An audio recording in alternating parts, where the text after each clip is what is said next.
StarSIP.in में आपका स्वागत है। आज मैं आपको रिलायंस ग्रोथ फंड के बारे में बताऊंगा, जिसका NAV आज पहली बार 1500 रुपया को टच किया है। रिलायंस ग्रोथ फंड का नाम बदल के निपॉन ग्रोथ फंड हो गया है, क्योंकि रिलायंस म्यूचुअल फंड कंपनी को निपॉन कंपनी ने एक्वायर कर लिया है। मिड कैप कैटेगरी में कोई भी ऐसा फंड नहीं है भारत देश में जो कि 1500 रुपया के वैल्यू को टच किया हो। इस फंड का शुरुआत अक्टूबर 95 में आज से 26 साल पहले 10 रुपये से हुआ था। 26 साल के बाद उसके एक यूनिट का रेट है 1500 रुपया, यानी कि 26 साल में वो 150 गुना बढ़ा है। इसका दूसरा मतलब है किसी ने 26 साल पहले 1 लाख रुपया लगाया था तो उसके 1 लाख का वैल्यू आज के डेट में है 1.5 करोड़। मेरा जो सबसे पहला फंड है रिलायंस ग्रोथ फंड ही है, निपॉन ग्रोथ फंड ही है। जब मेरे बच्चे का जन्म हुआ था तब मैंने 3000 का SIP इस फंड में शुरू किया था, और मैंने जब लेना शुरू किया था तो उसके एक NAV का रेट था 300 रुपया। 300 रुपया से मैं खरीदता चला गया और SIP किया 3000 रुपया पर मंथ का। तो 3 साल के बाद मैं जब देखता हूँ तो उसके NAV का रेट 400 रुपया तक गया था, और 3 साल के बाद जब मैं वैल्यू देखता हूँ तो वो 320 रुपया के NAV पे गया था।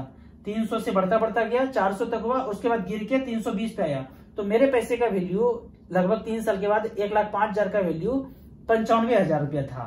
तो कोई भी साधारण इन्वेस्टर क्या करेंगे, म्यूचुअल फंड से निकल के उसके बाद फिर कभी म्यूचुअल फंड में इन्वेस्ट नहीं करेंगे।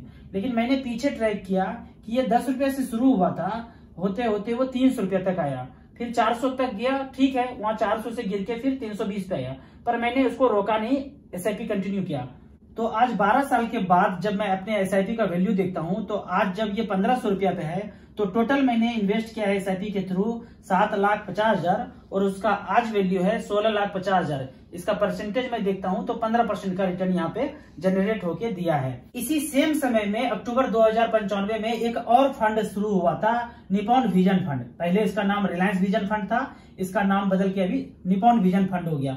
ये लार्ज कैप कैटेगरी में का ये फंड था, जबकि Nippon growth fund mid cap category का फंड है, और दोनों एक ही समय में शुरू हुआ था अक्टूबर 95 में। इस विजन फंड के एक यूनिट का रेट आज चल रहा है 650 रुपया लार्ज कैप कैटेगरी में, जबकि मिड कैप कैटेगरी में ये 1500 रुपया को अचीव किया है। तो मैं ये बताना चाहता हूं कि अगर आपके पास लंबा समय है, मान लो बच्चों के एजुकेशन के लिए पैसा लगा रहे हैं, बच्चों के मैरिज के लिए पैसा लगा रहे हैं, या अपने रिटायरमेंट प्लानिंग के लिए पैसा लगा रहे हैं, लंबा समय है, 15 साल 20 साल समय है, तो आपको मिड कैप में ज्यादा रिटर्न मिलेगा, ना कि लार्ज कैप में आपको ज्यादा रिटर्न मिलेगा। क्योंकि आप देख सकते हैं दोनों 26 साल पहले स्टार्ट हुआ था, एक का NAV 650 रुपया है और एक का NAV 1500 रुपया है, दोनों में कोई अंतर नहीं है।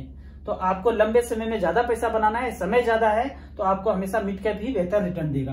अब आपका ये क्वेश्चन होगा कि राजू ये तो 1500 रुपया तक टच कर गया है, अब इसमें इन्वेस्ट करने से क्या फायदा है? तो ये क्वेश्चन वैलिड नहीं है। अगर आप 1500 रुपया को 15% के रेट से आगे बढ़ते जाएं तो 5 साल में इसके एक यूनिट का रेट होता है 3000।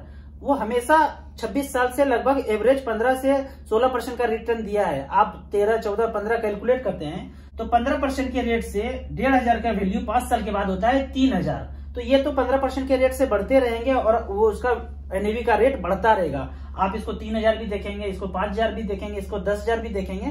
15% के रेट से आप आगे बढ़ते रहिए, जो फार्मूला में आता है वो लगभग 1-2 साल इधर उधर हो सकता है। तो फंड के NAV से ये मायने नहीं रखता है कि आपको उसमें जाना चाहिए या नहीं जाना चाहिए। तो आपका एक दूसरा भी लोगों का क्वेश्चन होता है कि छोटे NAV का साइज का लूंगा तो उसमें ज्यादा ग्रोथ होगा। ऐसा नहीं है। 1500 रुपया का रेट का आज फंड है, अगर वो 1% आज बढ़ता है तो उसमें 15 रुपया बढ़ता है, और यदि 10 रुपया का रेट का आज एक फंड है उसमें भी 1% बढ़ता है तो आपका उसमें 10 पैसा ही बढ़ेगा। ज्यादा यूनिट का लेंगे तो उसमें बढ़ोतरी भी ज्यादा होगा, कम यूनिट का चीज लेंगे तो आपका उसमें बढ़ोतरी भी कम होगा। तो ये कुछ कैलकुलेशन था रिलायंस ग्रोथ फंड के बारे में, निपॉन ग्रोथ फंड के बारे में। आपको ऑनलाइन म्यूचुअल फंड में इन्वेस्ट करना है तो StarSIP.in के लिंक में जाके आप ऑनलाइन इन्वेस्ट कर सकते हैं। Thank you so much.